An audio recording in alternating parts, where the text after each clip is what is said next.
welcome back to my channel. My name is Kaye Bassey. If this is the first time that you're here, today we're going to talk all things moving to New York City. I recently moved to New York City from Los Angeles, and oh my god, it has been a whirlwind, and I'm so grateful that this happened. So I want to share all the little nuggets and tips to make your move easy if you've even been considering it. By the way, please do not mind the mess. I just moved in, but I really wanted to get this out to you as soon as possible. I have 4 tips to share. Make sure you watch till the end because the last tip is a really good money-saving tip. Starting with number 1, apartment hunting. Moving cross country and you don't know where to start. When I first started my search, I felt like I was thinking of New York City from the viewpoint of the shows that I've watched. The neighborhoods that I was most interested in moving to was Soho.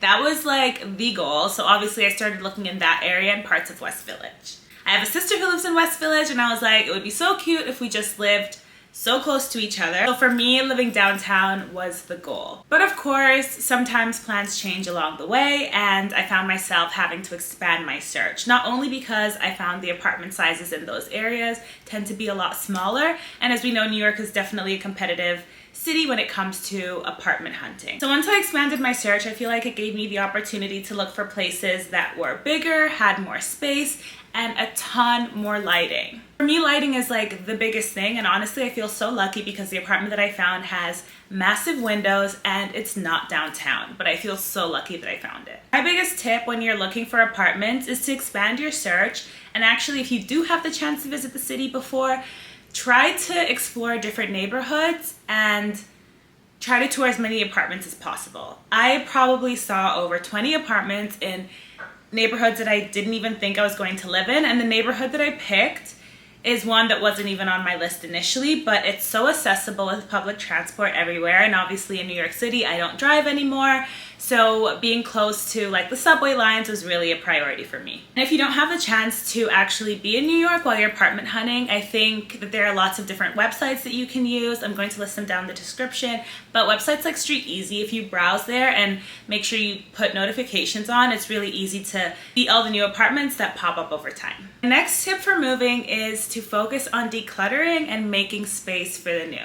As you know, there's like the stereotype of apartments in New York being super small. I feel like that stereotype is true, although my place that I found in New York City is bigger than my place in LA. I still found the need to declutter before moving. And yes, I know it looks like I still have a lot of stuff, and I'm still gonna work again to declutter. I feel like when you're trying to get rid of stuff, especially a lot of stuff at the same time, it's kind of hard to know where to donate things to, but I went on a big Google search and I was able to find different organizations in my neighborhood, and I can list some below that have like different locations around the country where you can have people pick up things and also just donate to different shelters. So I found myself doing a lot of that just to like try to start afresh. I feel like that's a big tip that's kind of underrated. You kind of want to just get rid of as many stuff as possible, so when you move into your new space, you just feel new energy and you're excited for the future. Now, speaking about decluttering, my next big tip is once you've decluttered everything, you want to make sure that you're moving your favorite things across the country in like the safest, easiest way possible. For me, it was super important to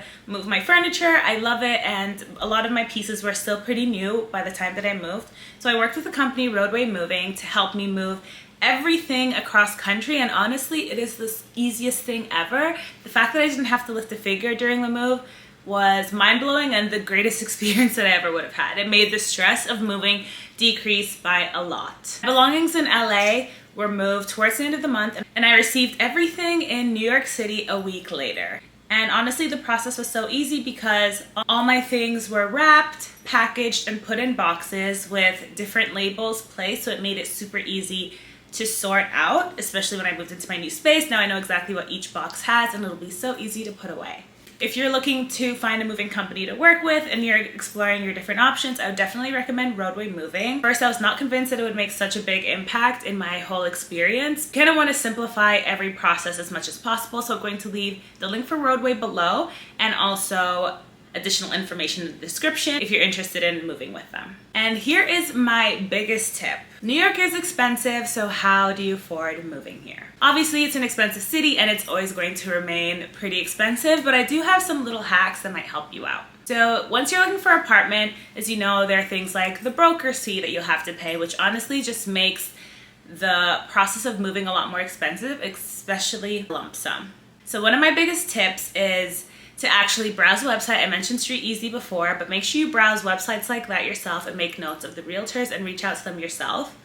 I did work with a realtor and I did find it to be a very useful process. But in the end, I don't think you need to work with a realtor. I actually got this tip from a friend who lived in New York before I moved here. She was kind of telling me about her experience, and she did mention that a lot of the apartments that her realtor shared with her were also listed on Street Easy. So that's a good tip to have. If you have the time, reach out to those apartment buildings yourself. Areas like Financial District, which is in downtown Manhattan. A lot of the buildings have leasing offices in the building. So if you just show up to the building yourself, talk to the front desk, they can actually guide you to the leasing office. You can really cut down the cost of having to pay broker fees. Okay, that's it. There's so many other tips that I can share, but we'll do that in another video. Thank you so much for joining me. So excited for this new chapter for us. If this is your first time here or you're coming back and you haven't subscribed, please do so. And if you found this video valuable, please hit the like button.